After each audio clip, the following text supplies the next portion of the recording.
Hey there, in this tutorial I'll show you step by step on how to fix the PayPal we're having trouble making sure it's you issue in 2026, so you can log into your account without any problems.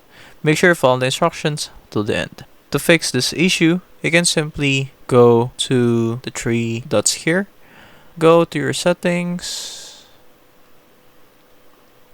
and go to your privacy and security, delete your browsing data, or for more accurate one, just go to third-party cookies and then click on the CL site data and permissions and search for PayPal.